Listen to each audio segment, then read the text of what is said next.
Gracias, son muchas alabanzas. Les agradezco mucho a todos su presencia y agradezco muy particularmente al Colegio de Sonora, al cual no había venido hace 10 años, la invitación a este evento. Veo mucho cambio en el mismo colegio, en la ciudad, muy interesante. Repasar y dejar pasar un tiempo y regresar después.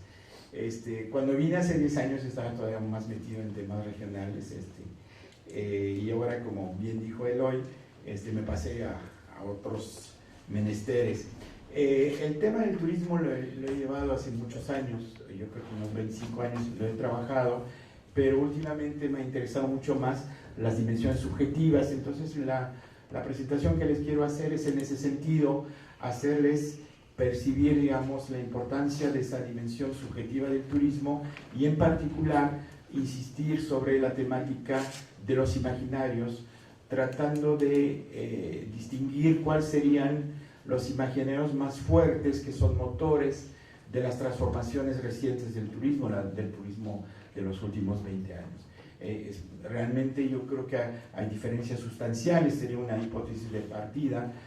Hay diferencias sustanciales entre lo que era el turismo de hace 20, 30 años y lo que estamos viviendo actualmente, y esto yo creo que es algo que merece ser estudiado, y en particular quiero señalar que me da mucho gusto de ver que bajo la dirección de Eloy y de otros profesores aquí están en el ajo de esta situación con el tema de los imaginarios y del turismo residencial, que ha tomado mucha importancia, ¿no?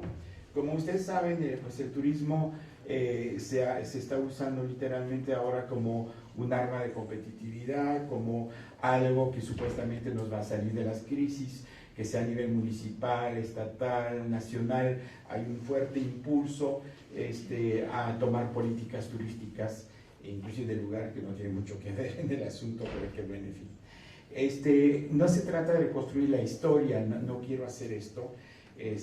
Lo que sí quiero poner en evidencia es que desgraciadamente la investigación en turismo en términos generales ha sido muy escasa en México, y yo diría que en el mundo entero. Ha sido muy llevada a la componente pragmática del turismo, de estudios de mercado, de estudios de impacto, estudios de localización, etcétera, pero que realmente no ha habido suficiente reflexión de fondo sobre los temas del turismo. Y en particular lo que me interesa acá es poner en evidencia lo que tiene que ver con la dimensión de la subjetividad misma del turismo, que yo considero que es muy importante para entender cómo evoluciona el turismo y cómo ha evolucionado, ¿no? Empezaría por un primer punto. No voy a usar PowerPoint, es una cosa que ya me cansó, esas cosas de PowerPoint, prefiero hablar, la verdad. Voy a empezar por un primer punto sobre lo que yo llamo la subjetividad ocultada del turismo, ¿no? Diría que los primeros años, quizás las primeras décadas del turismo masivo, se desempeñaron en un ambiente particularmente lúdico. Fue primero la victoria de un frente popular en Francia, que otorgó a las clases trabajadoras la posibilidad de gozar de vacaciones y de tener un apoyo económico para lograrlo. Masivamente trepados en trenes especiales, los trabajadores franceses y sus familiares gozaron por primera vez de una naturaleza que les había arrebatado su migración a las fábricas de las grandes ciudades y su vida en los barrios populares. Otros vieron el mar por primera vez. Muchas fantasías, muchos sueños de viajes y de descubrimiento de nuevos paisajes, enraizados en el más profundo de la mente humana, de pronto pudieron llegar a la luz. No por mucho tiempo, ya lo sabemos, porque el horror nazi se extendió sobre ese primer balbuceo de un mundo más feliz para los trabajadores. Después de la guerra, cuando empieza a haber nuevas reflexiones sobre la importancia del turismo, y algunos autores, como el suizo Klippendorf, consideraban hace tiempo atrás, en los 70s, 80s, que el turismo, y en primera instancia el tiempo libre, era un motor para salir de la crisis del trabajo y de la tristeza de la vida. Me gustó mucho esa expresión.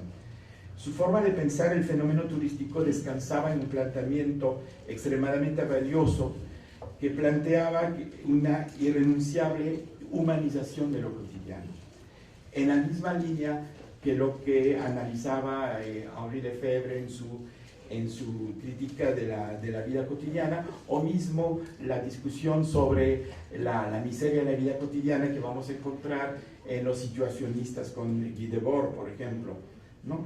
En la medida, se da esa crítica, en la medida que el capitalismo fordista de esos años, en Europa, pero finalmente también en México, al pasado de 3 décadas de crecimiento intensivo, había logrado reconstruir a su manera y para su provecho las bases mismas de las relaciones humanas, de las sociedades y de la vida social en general.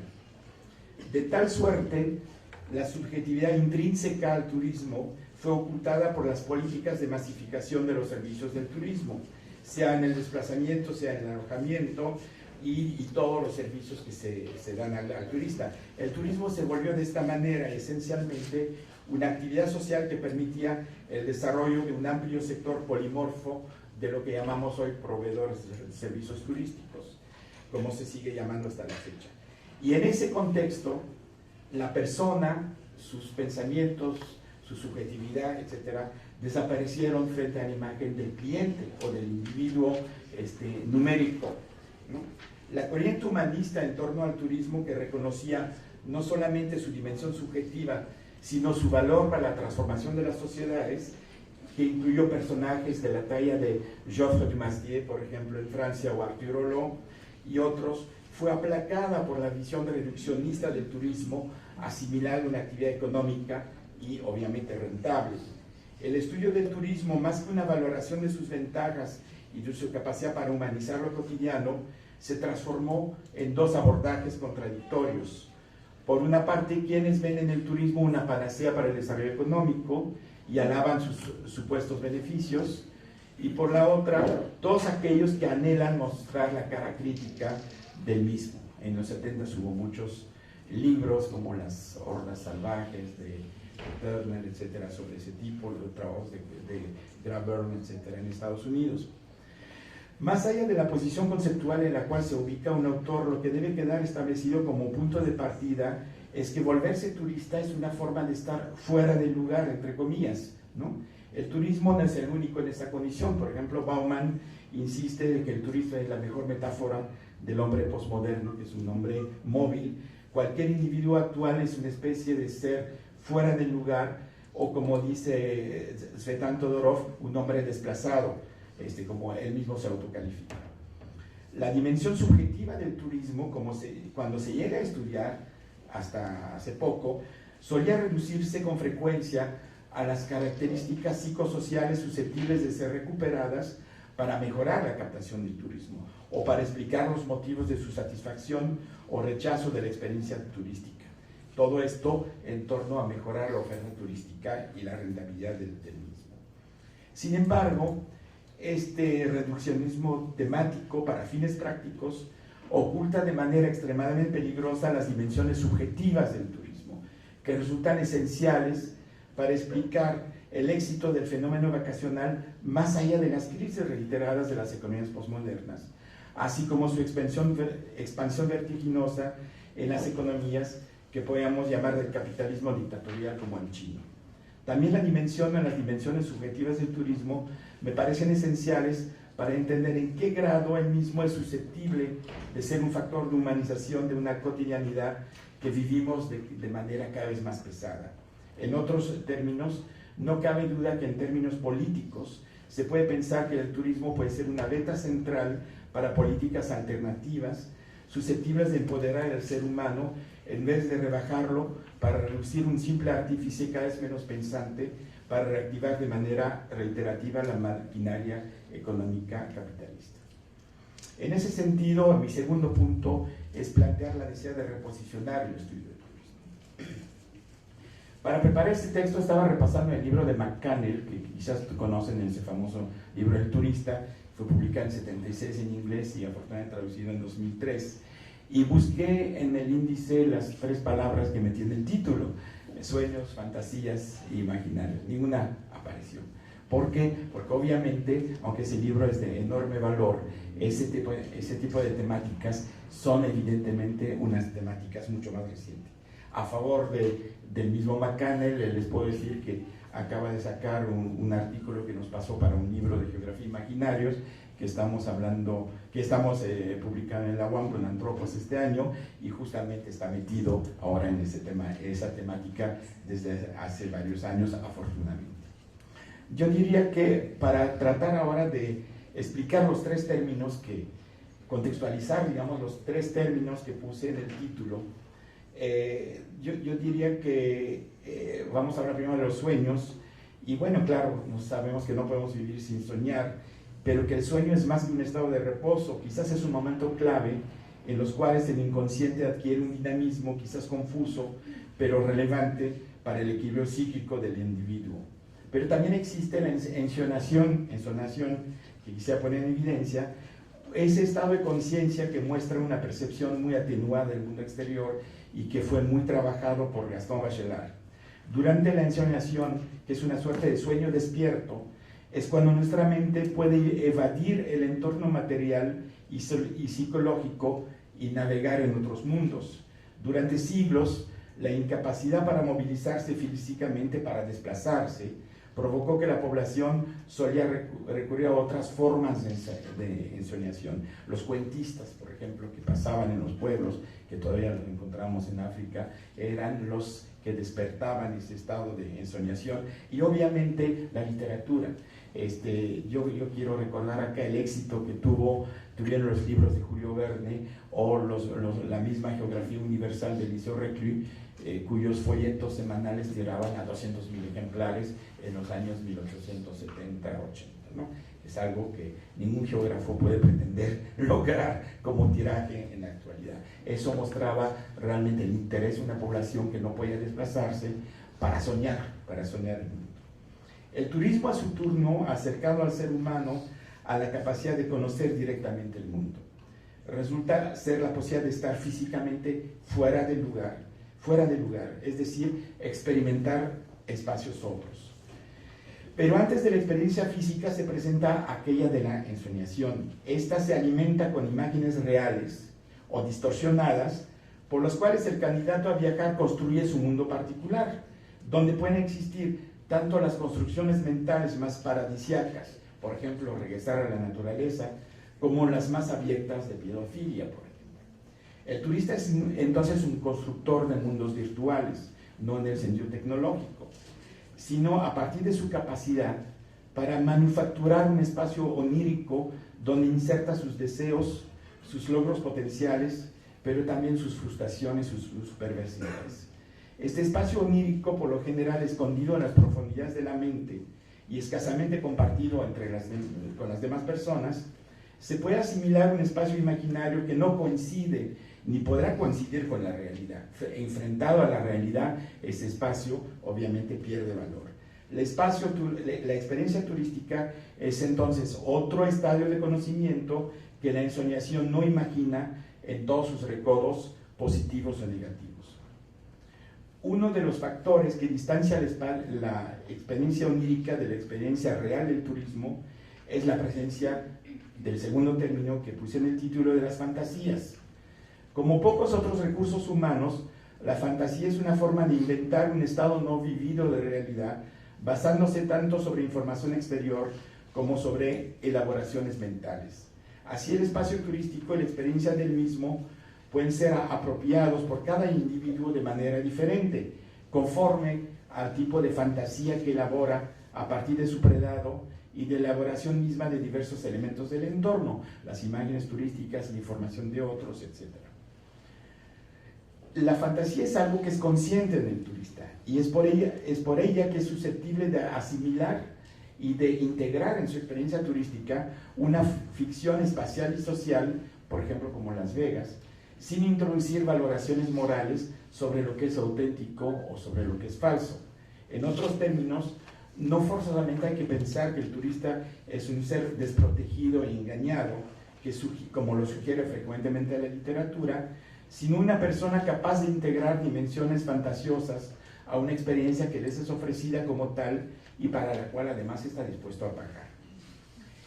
Las dimensiones subjetivas en el estudio del turismo, y en particular la experiencia turística, nos alejan entonces de las antinomías tan frecuentes en el mismo, que observan a la experiencia turística desde perspectivas en blanco y negro que fueron particularmente apreciadas a finales de los 70 o los 80, sea para ensalzar el turismo, sea para criticarlo. La fantasía es entonces un potente motor para la construcción de la turisticidad de los objetos, las situaciones y los espacios. Es decir, de esta componente que hace que los mismos sean reconocidos como atractivos para el turismo.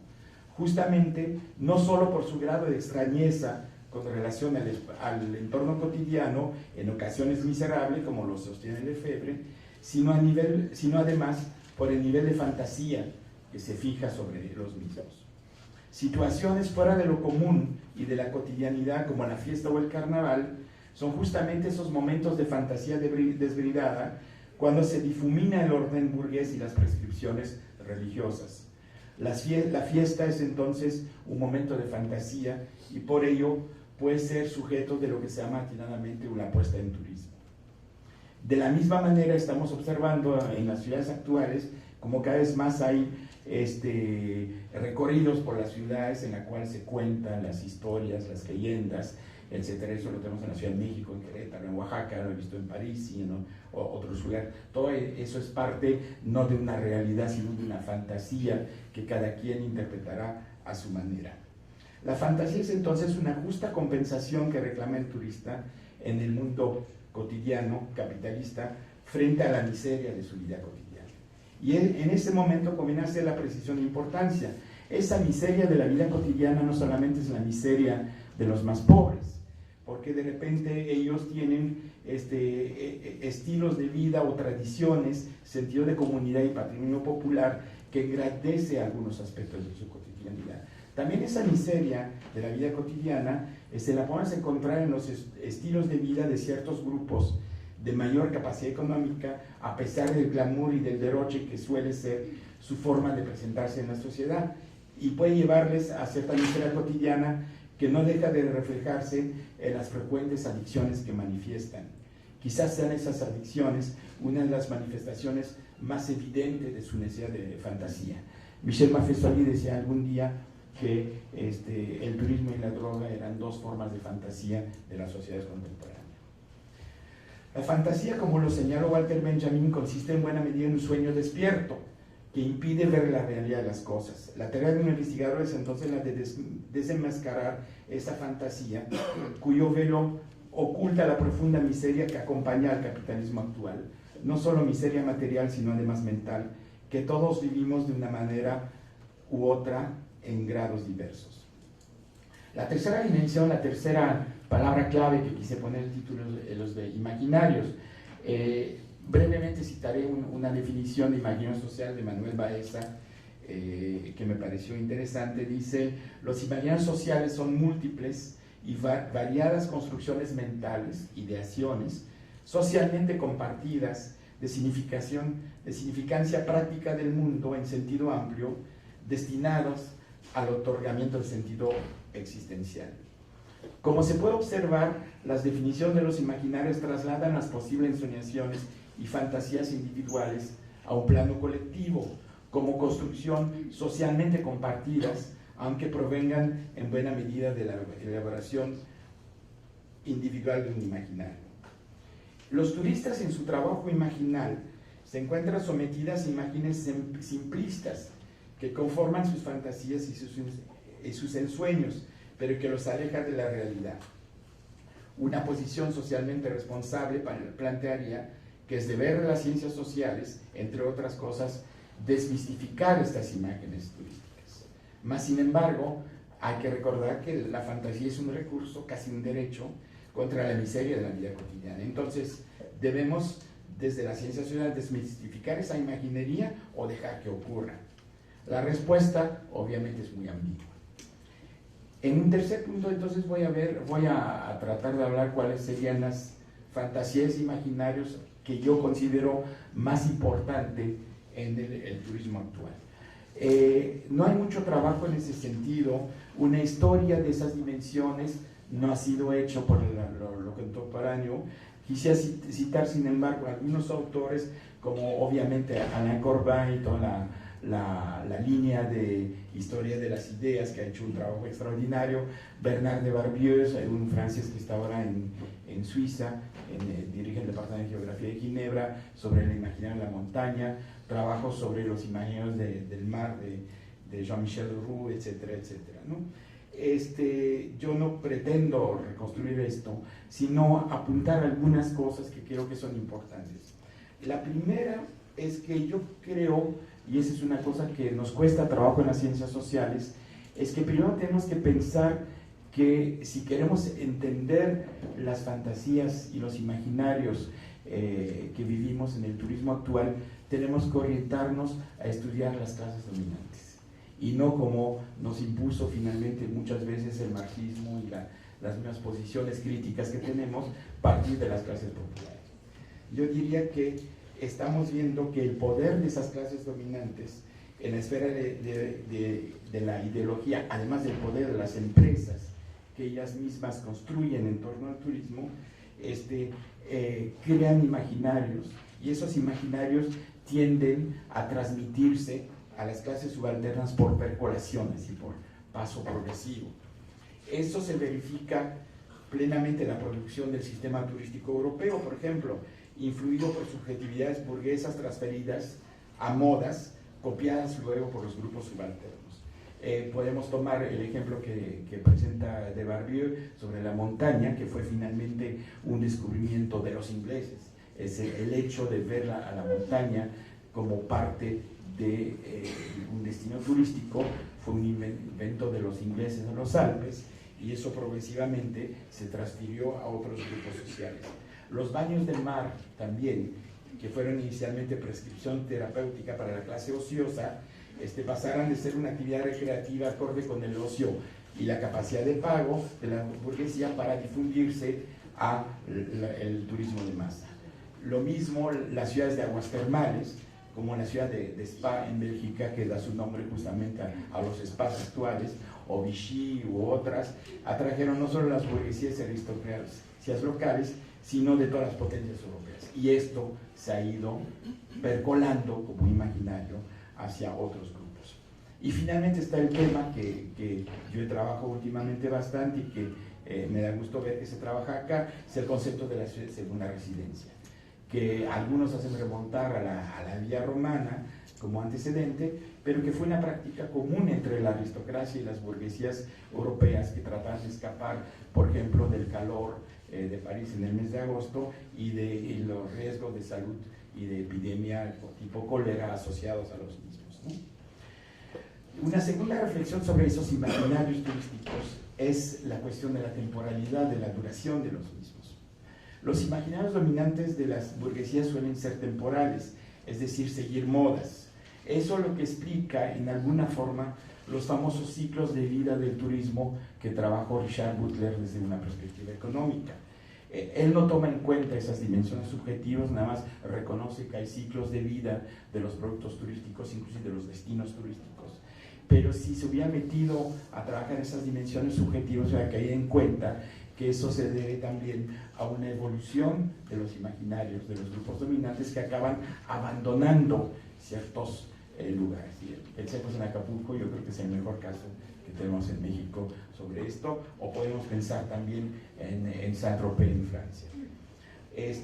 Además, ocurre que cuando se presenta la fase de madurez del producto del destino, es justamente cuando el imaginario dominante impuesto inicialmente por los grupos más solventes ha sido ampliamente asumido por las masas de turismo. La idea de Butler es que hay un inicio, después una fase del ciclo masivo y después una decaída. Justamente cuando llega a su fase masiva es cuando las burguesías lo abandonan, pero percoló el imaginario a los otros grupos sociales que lo asumen como propios, ¿no? Ello provoca que los primeros, los burgueses, se alejan del destino, ya que una de sus características principales es su exigencia de exclusividad.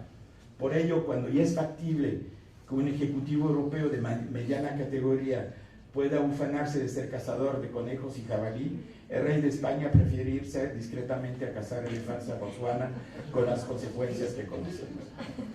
Bien, voy a tratar de hacer brevemente, me queda 20 minutos quizás, una especie de síntesis de algunos imaginarios que creo que son los más fuertes, los más dominantes.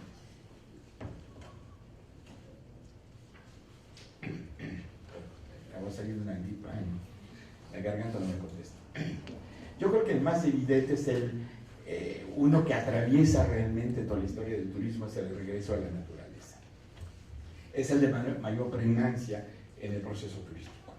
La atracción hacia la montaña y el mar provino, como lo sugería antes, de las burguesías y de la aristocracia, toda vez que el pueblo en general lo veía como lugares de muerte, y lugares de trabajo y lugares de muerte. No hablen del mar a un pescador, a una mujer de pescador, no tiene un imaginario de belleza y de querer pasarse bien en esos lugares. La conquista de la montaña y del mar se hizo lentamente, gracias a espíritus aventureros que no solo experimentaron nuevas sensaciones, sino que también jugaron un papel esencial para la difusión y por ende la aceptación de ambos dominios naturales como posibles lugares atractivos, ¿sí? Vale la pena en ese sentido, para los que trabajan en turismo, de hablar de la falsedad de la definición ex ante de supuestos atractivos turísticos. Esa idea que tienen a veces los geógrafos también de hacer un mapa de atractivos turísticos es una cosa absolutamente absurda. El atractivo se construye subjetivamente y puede no construirse. Y no es porque el geógrafo o el estudioso de turismo lo mete en un plan, en un plano, ¿no?, que va a ocurrir que se vuelva un atractivo. Para eso tiene que ser pensado como atractivo. Y de repente estamos viendo que se vuelven lugares turísticos lo más impensable, como Auschwitz o los lugares en los cuales los Khmer rojos torturaban y asesinaban masivamente en Camboya. El regreso a la naturaleza, regresando a nuestro tema, es entonces el resultado de una nueva percepción de la misma por el mundo occidental, que ya no vemos la naturaleza solamente como el sustento de la vida humana, sino como una construcción atractiva para la experiencia humana. El paseo, el descanso en el campo, la observación de sus componentes animales y vegetales, todo esto deriva también en la importancia de considerar la naturaleza como paisaje, que también esa es una construcción.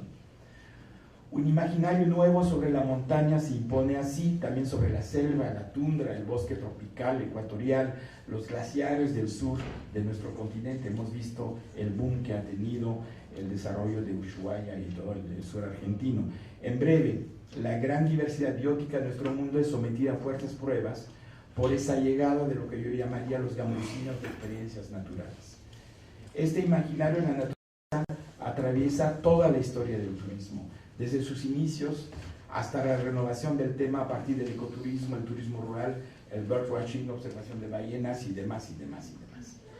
Si nos remitimos a autores como Gilbert Durán o García Eliade, entre otros, podemos encontrar que atrás de todo eso hay un ideario antiguo de paraíso perdido, atrapado en un trasfondo de inquietud sobre el futuro después de la muerte, que produce impulsiones de regreso, por no decir de regresión.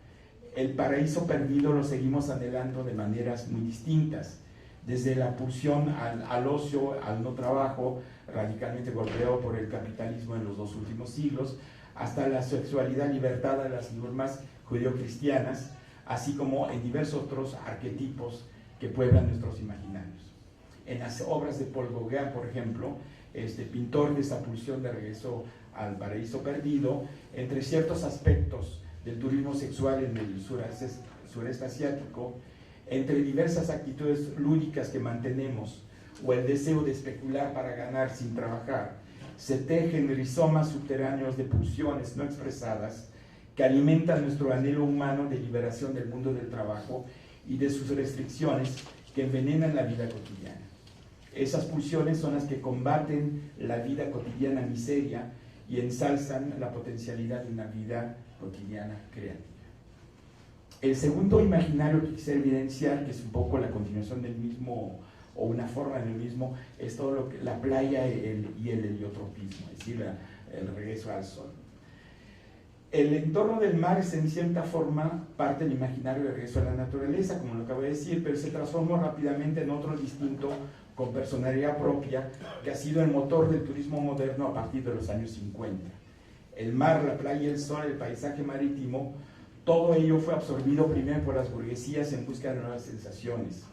Esos grupos sociales fueron siempre quienes escapaban en cierta forma a la maldición divina del deberás trabajar con la cual Dios expulsó a Adán y Eva del paraíso terrestre.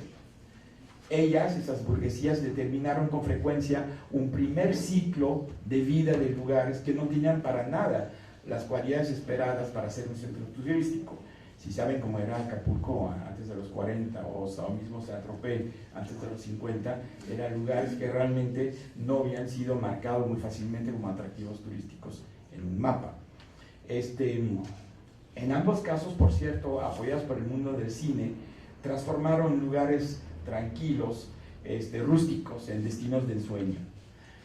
La gestación de este ideario de descanso, el heliotropismo, entre los 40 y 50, es decir, al inicio de los 30 gloriosos años que marcaron la edad de oro del capitalismo fordista, no deja de ser coincidente con una tendencia contraria que resultó en la aceleración de las cadencias laborales, la deshumanización del trabajo, la pérdida de control del trabajador sobre sus herramientas de trabajo, así como sobre el proceso de trabajo en sí. Antídoto extremadamente potente al anterior, el turismo masivo que siguió a los primeros años de glamour aceleró la capacidad de asimilación de la población al imperativo productivo, bombardeado por imágenes de lujo, glamour, calidad de vida, que los mismos productores de servicio turístico solo entregaban en dosis homeopáticas a las masas obreras y de clase media que seguían ávidamente el nuevo éxodo hacia las costas.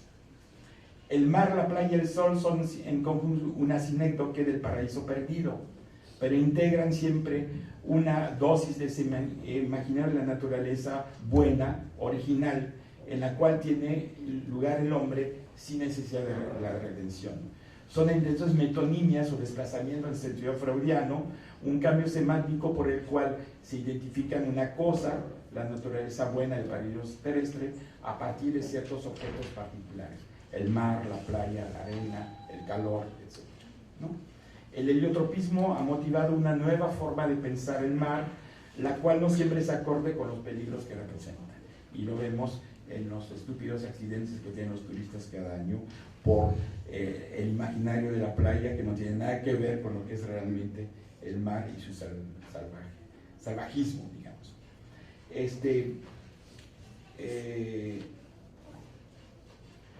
La naturaleza en ese contexto se vuelve una especie de juego de construcción de tipo Lego, con elementos separados entre sí, combinable a gusto para crear el entorno soñado. Todo ello ha adquirido un carácter internacional, provoca que los diseñadores de espacios turísticos, pero también los turistas residenciales, convocan elementos de orígenes distantes, componen espacios fuera del clima, de contexto y la realidad orgánica que anima la interrelación entre las componentes del medio natural para forjarse una nueva patria, un nuevo Heimat artificial, aunque con apariencia de lo natural. Por eso tenemos a veces pasto hasta 3 metros del mar, por eso tenemos palmeras en lugares donde no debería haber y cosas del estilo. Pensemos, por ejemplo, que la bougainvillea es una importación de los mares del sur y que no tiene nada que ver con la vegetación mexicana, pero se volvió un elemento simbólico que a todo precio tiene que estar metido en el concepto de la naturaleza turística. El tercer imaginario sería el de lo que yo llamo de la buena vida. La buena vida siempre ha sido esencial al desarrollo del turismo, pero por mucho tiempo ya sabemos que los prestadores de servicio ofrecieron elementos estandarizados de mala calidad. Por eso hay tantas críticas y sonrisas denigrantes y vuelta de espalda a ese modelo masivo que generó arquetipos modernos del turismo. En función de la fisionomía general, de la forma de vestir, de las características étnicas, etcétera, o de comportamientos estandarizados, el asiático que filma o fotografía todo, el gringo con pantalón corto a cuadros, el francés gruñón, se han desarrollado verdaderos arquetipos de turistas que pocos aprecian. Inclusive dentro de los mismos grupos de americanos en turismo residencial en Chapala hay algunos que se quejan de la excesiva presencia del ugly American, lo que es muy claro. Sin embargo, la buena vida, saludada por el geógrafo Yi Futuan quien reconoce que lo que hace la buena vida depende de las culturas y en épocas actuales de cada individuo, se ha vuelto un potente imaginario que articula prácticas turísticas nuevas. El turismo ha sido el proveedor de buena vida, real o imaginaria. La potencia del imaginario es tal que por décadas esos se satisfacieron, los turistas se satisfacieron de productos de calidad insuficiente. Pero en fechas más recientes, un cambio se ha hecho visible. La mayor parte de las personas que superan niveles de pobreza, obviamente, inscriben a su agenda diversas aspiraciones que remiten a esa buena vida.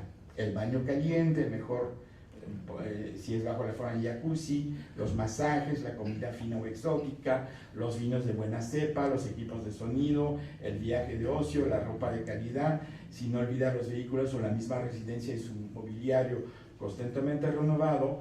Todo ello forma parte de un mercado de creciente relevancia que atrae de manera sintomática a empresarios en busca de nuevos nichos de ganancia. En este caso vemos en el turismo que la demanda conduce a la oferta. Los hoteles de categoría elevada no pueden eludir el ofrecimiento de una cocina refinada, un spa, un espacio de acondicionamiento físico que se ha transformado de un plus a una demanda real que moviliza la competencia entre instalaciones. Los ejemplos abundan. Por ejemplo, el movimiento Slow Food, inaugurado en Italia, marca una nueva tendencia a buscar una calidad que no solo cuesta muy caro, sino que exige del consumidor algo más, su tiempo. Comidas de larga preparación, saboreadas durante horas, distancias largas para acceder al lugar, todo ello es parte de una cierta respuesta a una vida agitada, estresada, en síntesis una mala vida. Ello obviamente es para ricos, pero podemos pensar que frente a los ritmos actuales se está volviendo un imaginario cada vez más importante de tipo epicuriano. La buena vida puede ser vista como un imaginario que impulsa, por una parte, un desarrollo económico en torno al turismo, propiciando nuevos nichos de mercado, pero al mismo tiempo es un potente elemento subversivo en contra del productivismo. Entre epicurismo y ética protestante del capitalismo se inició tiempo atrás una formidable batalla en la cual la segunda usa todas las armas del debe ser, trabajar para comer, ser el más rico, mientras que la primera solo toma distancia y transforma el debe ser de las sociedades postmoralistas, como bien lo señala autores como Lipovetsky. Quizás la lucha lleva a la dominación en el postcapitalismo de un imaginario lúdico que se vuelva un nuevo debe ser capaz de suplantar el caos actual del neoliberalismo predador. En ese sentido, el caos organizador del cual habla el autor, Lipovetsky, puede ser, como lo afirmó Eliseo Reclus, la metáfora del anarquismo como la mayor manifestación del orden. Cuarto imaginario, la competencia. Voy a tratar el un poco más rápido. La competencia no es propia del capitalismo, sabemos que existe desde siempre. Si pensemos en el Mediterráneo y la competencia sobre la circulación que tuvieron todos los pueblos que poblaron los alrededores. El espíritu competitivo nunca se ha aislado del turismo, nada más falso. Las albercas y las playas de los hoteles suelen mostrar signos más evidentes de competición entre humanos que una jaula de simios en un zoológico. Basta de ver los juegos de roles entre machos para conquistar las hembras. Esa competencia inherente al ser humano, definitivamente. En el turismo, el ser humano puede despojarse en parte de su identidad de clase, puede jugar juegos de roles en el que interpreta a otro que quiere ser, puede esconderse atrás de cierta máscara para realizar actos que saben contra la moral dominante, pero no se puede desprenderse del sentido de la competencia. Competir consigo mismo, demostrándose lo éxito de la vida, competir con el colega, el vecino, el pariente, el amigo, para demostrar que se las puede. Ello ha sido aprovechado por los proveedores de servicios turísticos como un imaginario que estimule el gasto, sino el derroche. Ofrecer los hoteles más elegantes o más altos del mundo, las comidas más sofisticadas, los vinos más caros, se vuelve una solución para aprovechar la competencia. Y de hecho, esto nos resulta ausente de un turismo más a la medida del promedio, cuando no lleve el traje de esquí o el bikini del color y material del año, eso se vuelve signo de fracaso social. Los mismos establecimientos compiten entre sí, se clasifican por estrellas para demostrar una posible clientela que son los mejores. La competencia no solamente hacia lo más caro, sino también hacia lo más lejano. Por ende, una competencia sobre lo exótico geográfico. A un reconocimiento a las bellezas de Ushuaia y de todo el sur del continente americano, no es tampoco falsedad afirmar que los destinos compiten mediante un exotismo geográfico que alimentan los imaginarios exploradores de quienes compiten para ir más lejos, hasta donde pocos han podido ir y donde se puede llenar de imágenes todavía no vulgarizados por la internet o las fotos de viaje de los amigos y los compañeros de trabajo. Esta competencia geográfica empuja cada vez más las fronteras del mundo turístico, genera una turistificación sin precedente, de la cual es preciso que tomemos el pulso y analicemos los efectos sobre las sociedades locales. Ya llegó la policía. Finalmente, hay que recordar que la competencia es el imaginario que guía ciertas formas de turismo extremo, turismo de aventura, de rebasamiento de su propia capacidad, de su resistencia física y moral. Este tipo de turismo integra la competencia en el supuesto ocio para subvertirlo hacia nuevas formas de competencia que no difieren mucho de lo que se observa en el mundo del trabajo. Curiosamente, para ciertas personas ofrecen formidables satisfacciones para quienes alcanzan a correr un maratón, llegar al Polo Norte o sobrevivir sin comida en lugares extremos. Quinto y último, y rápido, la ciudad como lugar exótico. Lo voy a resumir muy brevemente diciendo de que en alguna forma estamos observando que, bueno, obviamente siempre hubo un turismo urbano importante, si no hubiera 50 millones de gente que llega a París cada año, o Venecia no estaría al punto del colapso, pero lo que a mí me parece interesante poner en evidencia es que el hecho de que los modelos urbanos actuales han llevado a una suburbanización masiva en la cual el sentido de la ciudad se ha perdido, lo que estamos observando es cómo la gente recrea un imaginario de ciudad y está creciendo fuertemente el turismo urbano en muchísimos lugares. Quizás la inquietud mortal de las periferias, la falta de socialidad, el miedo al otro, la pérdida de identidad por la reducción del dominio común, que es parte de la cultura urbana, ha hecho que las gentes estén buscando justamente recuperar, aunque sea por un momento corto, efímero, esta calidad de vida que supone justamente ser urbanitas. Por eso vemos un regreso a las ciudades, que significa vivir nuevamente en las centrales para algunos, pero muchos que se mantienen en las periferias, lo que estamos viendo es un anhelo hacia una visita, digamos, a la ciudad. Sí estamos viendo que los centros urbanos actuales tienen viejos residentes, nuevos residentes, quizás es un poco esa clase, ¿cómo se llama? La clase creativa de la cual habla Risha Florida, y esa gente que se entremezcla, que son esos turistas que están siguiendo ese imaginario turístico. ¿Me permites leer la salutación final? Menos de Al final de este recorrido quisiera solamente recalcar lo que para mí fue lo central y yo siento de lo que acabo de exponer. Por una parte, la necesidad ingente de rebasar la materialidad del estudio del turismo como un simple proceso económico material. Yo he afirmado en varias circunstancias, con insistencia, que el turismo no es un fenómeno económico, como tampoco es la religión, o como tampoco es fenómenos de creencias, etcétera, sino un fenómeno societario y por lo mismo una suerte de caja de resonancia de las transformaciones de las sociedades actuales. Del hombre más atirado sobre una toalla en una playa tan organizado como el estacionamiento de vehículos, al individuo con pretensión de ser un nuevo flaneur, proponiéndose una deriva situacionista en una ciudad que desconoce, observamos no una evolución, sino una revolución del turismo.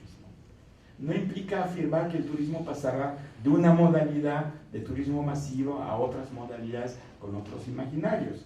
De hecho, lo que yo creo y sospecho es que vamos a tener un sistema mucho más abierto en el cual se van a mezclar diversos tipos de turismo. La masificación del turismo está ampliamente alimentado por los chinos en la actualidad, lo que hace que no va a decrecer por mucho tiempo. Una clave esencial para desenmascarar y entender esas nuevas formas de turismo es referirse no a las formas materiales que asume cada una, sino a las subjetividades que las guían, y en particular a los imaginarios que las sustentan. Si asumimos, como lo hace la mercadotecnia actual, que es a partir del cliente que se construye la oferta, de la misma manera debemos entender esas pulsiones profundas, esos trabajos imaginales que movilizan a los individuos hacia ciertos comportamientos turísticos. Y es en ese momento que podremos empezar a entender mejor la afirmación de David Crouch, que sostiene que no podemos seguir haciendo una separación tan tajante como por el pasado entre el turismo y ocio. A ello agregaría que no podemos ni debemos hacer una separación tajante entre vida cotidiana, ocio, trabajo o turismo. Una nueva agenda para los estudios turísticos se abre sola frente a nuestros ojos. Es momento de decidir si la aceptamos como tal o si nos aferramos a estudios tradicionales que no han permitido hasta la fecha abrir las entrañas del fenómeno societario tan relevante que es el turismo, que seguimos viendo como una dimensión menor de nuestra vida social y un gran estimulante del desarrollo económico, cuando es muchísimo más que esto. Finalmente quisiera introducir una dimensión más política. Deshacerse de esa visión desarrollista y miserabilista del turismo es esencial para avanzar hacia otros modelos de sociedad. Tenemos entonces que pensar el ocio de una manera más general. Entiendo que el ocio es posiblemente parte del remedio posible a las presiones del trabajo. ¿Por qué trabajar tanto si no podemos disfrutar lo ganado? Si cada momento de ocio es un simple guiño de ojo entre largas y tediosas fases de explotación. Reivindicar el tiempo libre y el derecho a la vida epicuriana quizás es lo verdaderamente revolucionario en tiempos como estos. Gracias.